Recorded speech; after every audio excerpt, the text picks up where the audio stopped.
Another masterpiece, and we still have 2 months to go in 2023. Leave some of these insanely good games for 2024, man. Otherwise, we're all gonna get spoiled. I honestly can't remember another year that had this many good games. Alan Wake 2 might be the best looking of the bunch. There's good reason that it's not on the older generation Xbox One and PS4. Visually, the game really takes things to the next level, and it doesn't hurt that the gameplay, the story, the polish they delivered here is really good as well. It's not just the environments and the shadows, the lighting that looks really good. Even the character models are the best I've seen in a game. The way the characters move, the gestures they make when talking, it feels more like a movie and less like a game. So let's look at how this masterpiece runs on the 3 consoles, the Xbox Series S versus Series X versus PlayStation 5. In terms of game size, the game's about 77 gigabytes on the Series S and X and 81 gigabytes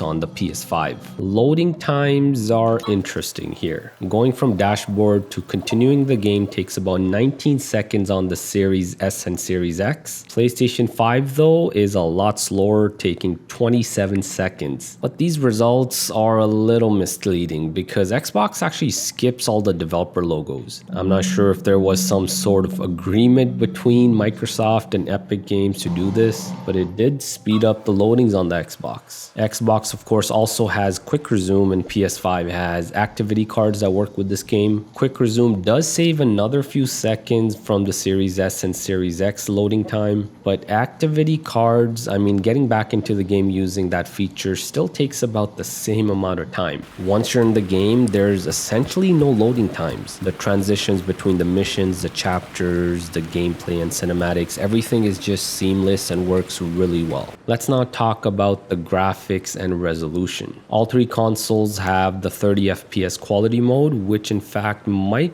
be the way to play based on what Remedy is recommending. Series S renders quality mode at about 850p native resolution and then outputs it at 1440p. The more powerful Series X and PS5 render quality mode at about 1270p native and then output it at 4K. You can clearly see the difference here between the Series S versus a more powerful X and PS5. Note that for me, the Series X and PS5 do look identical in quality mode. Now there's also performance mode, but only on the Series X and PS5. The less powerful Series S does not get performance mode. Performance mode targets 60 frames per second, but does render the game at a lower 850p resolution and then outputs it at 1440p. Now it's not simply the resolution that gets scaled down in performance mode, there's also a lot less detail in the environments and the graphics. This comparison here is the perfect example where you can see the lower amount of grass and leaves on the ground here. I also compared the Series S quality mode to the Series X's performance mode, and based on this comparison here, they both look identical. So in a way, the Series S's 30 FPS quality mode is basically looking identical to the Series X's 60 FPS performance mode. Now let's talk about the performance and the frames per second. On the Series S, the performance is solid 30 FPS in quality mode. It's locked to that 30 at almost all times. I didn't see any performance issues or any drops while playing.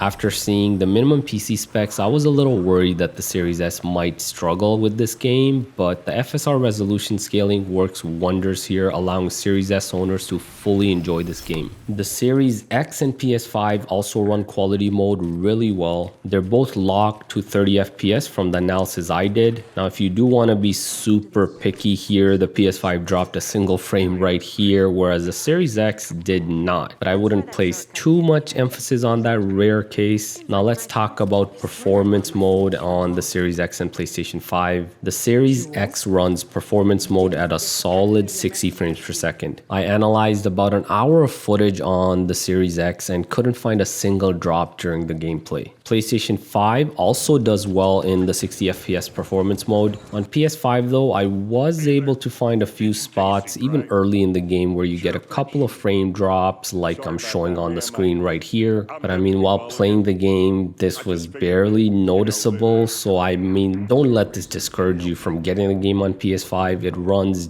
almost just as well. In fact, the game runs really well on all three consoles and you can't really go wrong with either one. Between the two modes on the Series X and PS5, even the cinematics, I'm actually not sure if they're cinematics. They look to be live action scenes because they do also get rendered at the correct frames per second and settings. So all the story cinematics in performance mode are in fact 60 frames per second. Job well done for Remedy on releasing a relatively polished product. Now I will say this, I did run into a couple of bugs. I kept running into this sound bug on the Xbox where it just wouldn't have any sound during gameplay, and to solve that sometimes it would just come back on by itself, or I would have to kind of reload and restart. That's something I actually didn't see on the PS5. On Xbox I also ran into a bug where I kept getting locked in the mine place and just couldn't get out and continue the game. Both times I pretty much had to reload the save to progress further. I'm also hearing about another bug that's preventing some people from actually completing the game. It's towards the end of the game. So when I say relatively polished, that's what I mean. There are some bugs, but hopefully those can get fixed in the next couple of days with some quick patches. One thing to note is that the PlayStation 5 does have DualSense controller functionality. With that, you get the advanced haptics and adaptive triggers. I honestly think for a horror game like Alan Wake 2, that does add to the immersion of the game. Even PC players can connect the DualSense controller and experience those features. Now for the rest of the video, I have some more side-by-side comparisons and a bit more FPS test footage on each console, so check that out.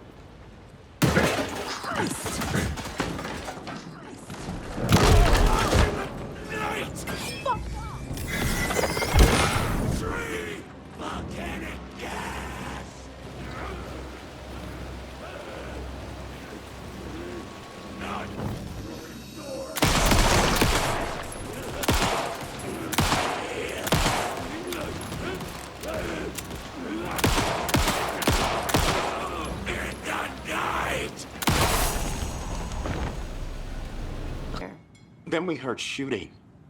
We ran into these psychos in deer masks. They were tearing into the naked guy with knives, like some kind of satanic cult. And then we bolted and called the cops.